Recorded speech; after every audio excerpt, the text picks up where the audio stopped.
thanks to the riotous success of my first, I've decided to give you another terrible unboxing video. This time of the Wii U Premium, which I got at Target because there was a gift card offer. $25 for getting either Wii U system. So I figured go Premium, extra storage space, Nintendo Land, okay, and then spend the $25 on Monster Hunter, or points for Monster Hunter rather, because I gotta go digital. So here we are, just a box with things in it. Alright, first tray. We've got the rather not small power adapter this time. It's not quite the size of the 360s, but pretty hefty. Over here we have... Wait a minute. Oh yeah, charger for the gamepad, of course. And Nintendo Land came in a box, not a sleeve like Wii Sports did. It's kind of nice. Ooh, Club Nintendo. I am really bitter because I accidentally used my code from my 3DS XL for the warranty instead of the points. But now we're getting the Hanafuda cards. It's happening.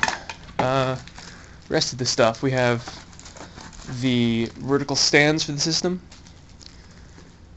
We've got the stand for the gamepad, which is kind of nice, I guess. I should try putting my 3DS XL in this, since that's suited to the size as well. Sensor bar, which is, as far as I know, identical to the one I've got in my TV right now.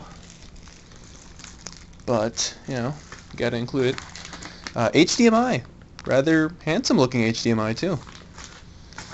And I believe this is the rest of the thing? Yeah, this is the other component of the stand. Wait, this is the stand. Oh, charging stand versus stand? Or is this the other part of the Wii? Oh, whatever. That's just the baby tray. Now the real one.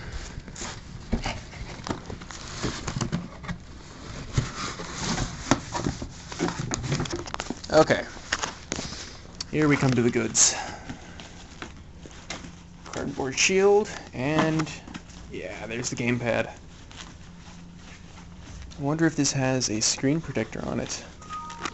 I would guess it does, but you never know. Ooh, that is quite nice. I'm liking the look and feel. Ooh, yeah, that's good. That is quite good. For the first time in forever, we have smooth analog sticks on a Nintendo system.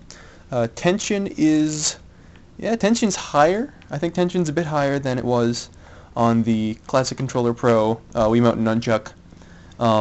They're completely smooth. I don't know if people notice this, but on the Classic Controller Pro, besides having the octagonal gate, there's actually a bit of an octagonal feel. Like if you move it not all the way out, move it in the circle, you feel little bumps.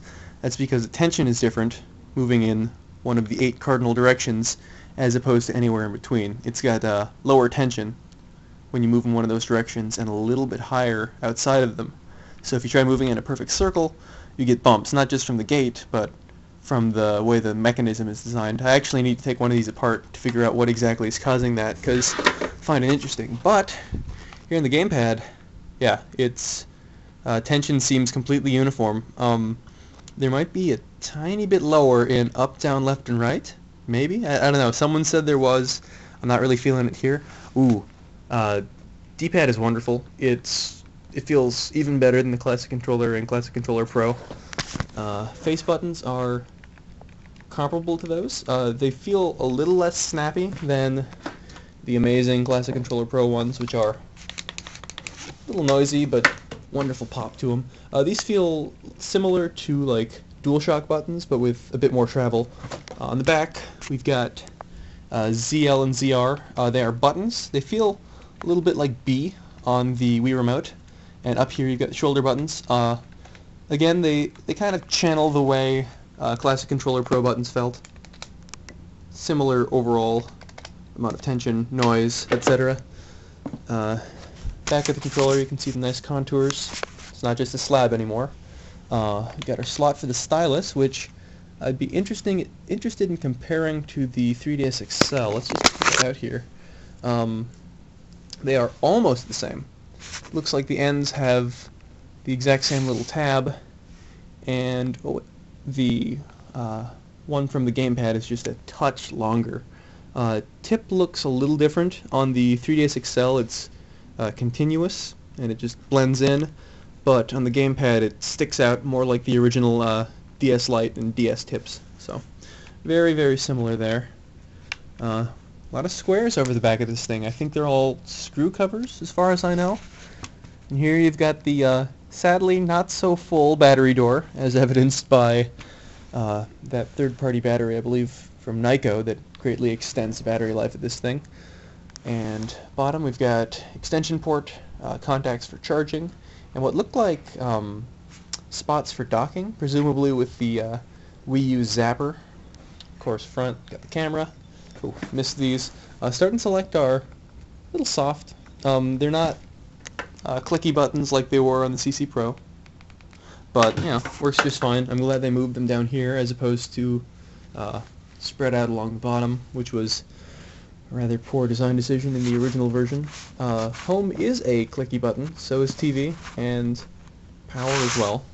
Over here we've got the NFC thing, speakers, microphone, and yeah, already mentioned the camera. The black is pretty handsome.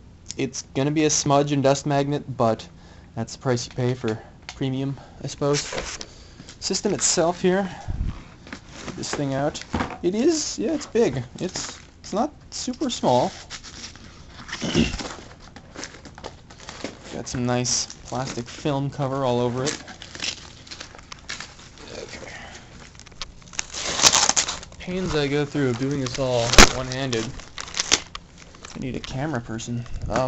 Okay. So, here we got the face of the beast. Overall, not unlike its little brother.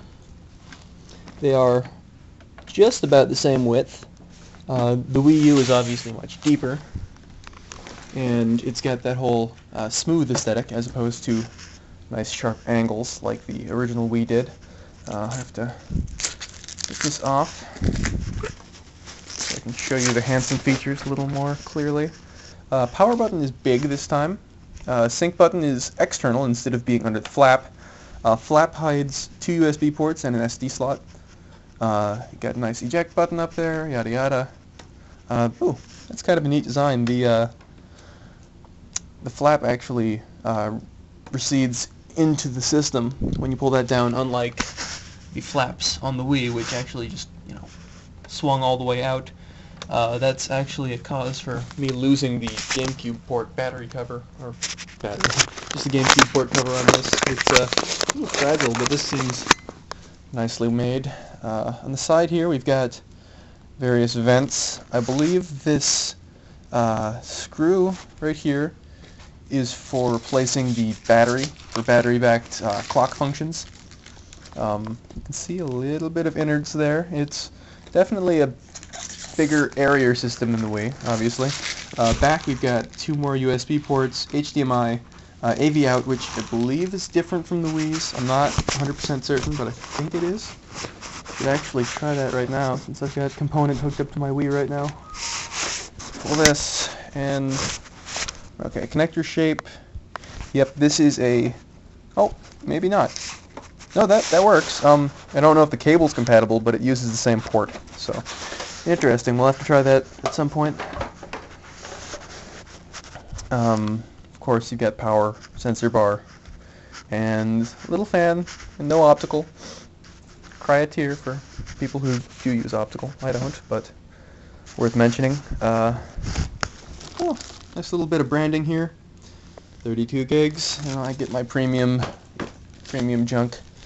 Anyway, I'm recording this on a 3DS, which is why the quality is so low, and why I need to stop this video, because I can only record 10 minutes. I doubt you want to watch it all, so thank you for stumbling onto this and leaving it on.